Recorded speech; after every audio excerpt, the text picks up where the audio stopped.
Hi guys, welcome back to this channel and we are doing exercise 7.3. Now in question number 19 we have already discussed कि अगर आपके पास denominator में single term है तो ऊपर at least आपके पास दो टर्म्स होनी चाहिए, है ना। ये चीज़ मैं आई थिंक दो या तीन क्वेश्चंस में हमने ये चीज़ डिस्कस करी है ताकि हम उस टर्म को सेपरेट कर सकें। तो क्या कर सकते हैं, हम ये कर सकते हैं कि इस वन को हम लिख सकते हैं sign square x plus cos square x. इतना तो हम कर सकते हैं ना। और जो डिनोमिनेटर में है इसको हम कर लेते हैं सेपरेट। तो ये हो जाएगा sine x cos cube x. तो एटलीस्ट कुछ टर्म्स तो एलिमिनेट हो जाएंगी। और यहाँ पे कितना आ जाएगा, sine x cos cube x.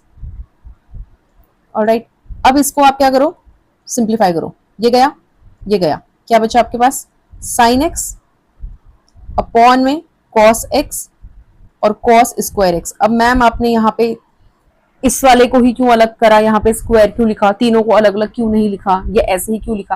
क्योंकि ऑब्वियसली ना हमारे पास ऊपर एक ही टर्म है, तो ये कॉस अगर मैं इसको सिंप्लीफाई करूं तो ये कॉस सिर्फ एक साइन के साथ ही तो जा सकता है। तो नेक्स्ट स्टेप में क्या हो जाएगा ना, ये हो जाएगा 10 और ये 1 अपॉन कॉस स्क्वायर एक्स। ये कितना हो जाएगा, सेक स्क्वायर एक्स। समझ रहे हो? तो 10 और सेक में तो कुछ रिलेशन है, अगर हम 10 को टी मानेंगे तो ये हो जाएगा। तो ये वाला पार्ट हो गया सॉर्टेड। चलो सेकंड पार्ट पे आओ, यहाँ पे भी सिंप्लीफाई कर लेंगे। यहाँ पे क्या बचेगा आपके पास, यहाँ पे आएगा आपके पास डिनोमिनेटर में साइन एक्स और कॉस एक्स। अब क्या ये वाली जो टर्म है ये पूरी ये इस क्वेश्चन की तरह नहीं फॉर्म हो गई है, मतलब इस क्वेश्चन की तरह बन गई है। दैट मीन्स कि 1 और अपॉन में कोई अपॉन में same cos x and cos cube x. यहाँ पे कॉस क्यूब था, यहाँ पे सिर्फ कॉस एक्स है। इसको हम ऐसे सिंप्लीफाई करेंगे, हमको ना इसे कन्वर्ट करना है 10 और सेक में। क्यों 10 और सेक में क्यों बोल रही हूँ, क्योंकि ये तो 1 अपॉन कॉस है।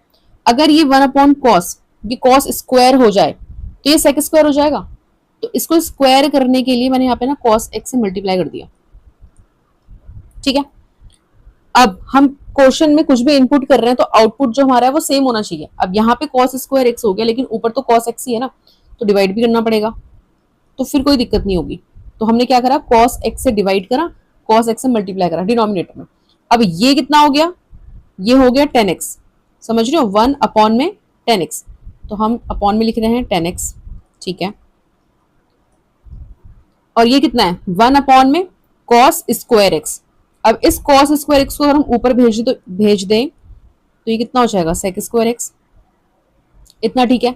अब दोनों में ही 10x, ओ यहाँ पे x नहीं लिखा, सॉरी।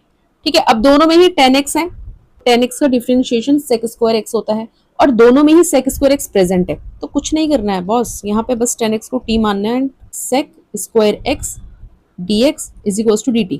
अब क्योंकि दोनों ही पार्ट में सेम ही फंक्शन को हम t लेट कर रहे हैं तो मैं इसको एक ही बार लिख रही हूँ। ठीक है, चलो अब देखो यहाँ पे रिप्लेस करो, ये सेक स्क्वायर एक्स dx, ये कितना हो गया dt, और 10x कितना है t, तो ये हो गया t dt and integration. Alright, plus now इस वाले टर्म पे आओ, सेक स्क्वायर एक्स dx, ये कितना हो गया dt, और अपॉन में आपका आ जाएगा t।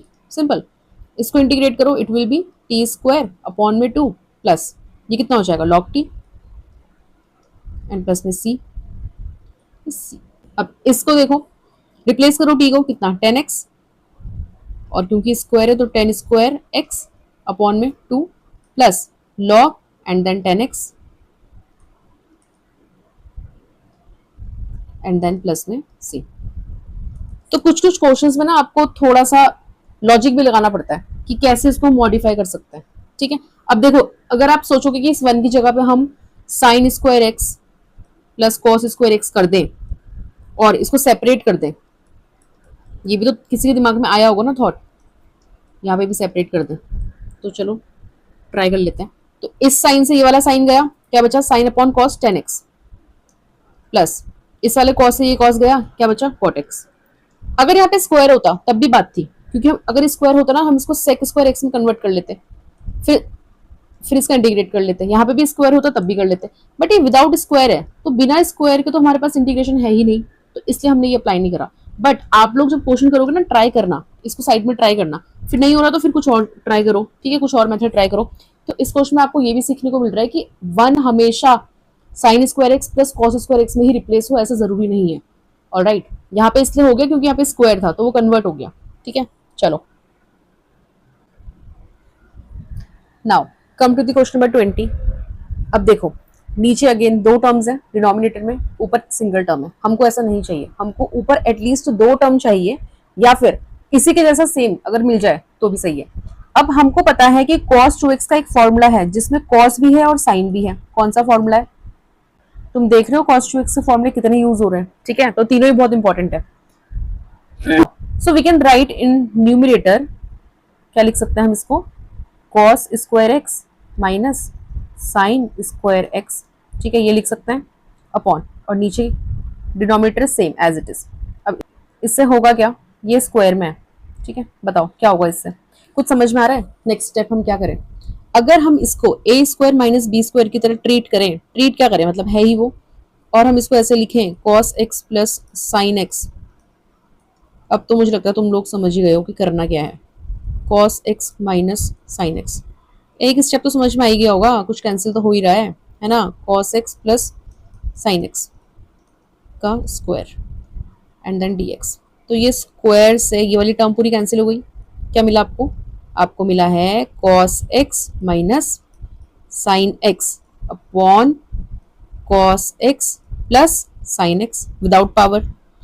अब बताओ अब क्या करेंगे, अब हम इस डिनोमिनेटर को t लेट कर ले तो क्या हमको न्यूमिनेटर मिल जाएगा? ट्राई कर लेते हैं। cos x, ऐसा क्वेश्चन हमने करा है, ठीक है, 7.2 में। cos x plus sine x को हम t मान रहे हैं। अब देखो cos x का डिफरेंशिएशन माइनस का sine x and sine x का डिफरेंशिएशन cos x, ये हो जाएगा dx and is equals to dt, ठीक है। इसको क्या हम cos x अगर पहले लिखें साइन x बाद में लिखे तो कितना हो जाएगा, cos x minus sine x, ये रहा न्यूमिनेटर, ये पूरा आपका किस में चला गया, dt में। तो you can write dt and upon, इसको हमने t माना था, simple, it will be log t। साथ साथ रिप्लेस भी कर लेते हैं क्योंकि अब हम प्रो बन चुके हैं, तो हम इसको ऐसे लिख सकते हैं, और प्लस में c तो हमें लिखना ही है, and that is the answer. I hope आपको समझ में आ रहा होगा और इजीली समझ में आ रहा होगा, ठीक है। Alright, now come to the question number 21। मुझे लगता है इससे ज़्यादा इजी क्वेश्चन तो पूरे एक्सरसाइज में नहीं होगा या पूरे चैप्टर में नहीं होगा। दो लाइन का आंसर है। क्या हम cos x को sine pi by 2 minus x लिख सकते हैं? कोई मना नहीं कर सकता। ट्रिगो में आप लोगों ने पढ़ा होगा कि अगर कोई भी टर्म है तो हम इसको कैंसिल करने के लिए उसी फॉर्म में ले आता है। तो साइन इनवर्स से साइन गया, क्या बचा आपके पास, पाई बाई 2 माइनस का एक्स। अब क्या करना है बताओ, इंटीग्रेट कर दो इसको, पाई बाई 2 कॉन्स्टेंट है बाहर ले लो। अब कांस्टेंट है बाहर ले लिया तो इंटीग्रेट करके कितना आ जाएगा, x माइनस, इसको इंटीग्रेट करो, एक्स स्क्वायर अपॉन में 2 एंड देन प्लस में c, आंसर।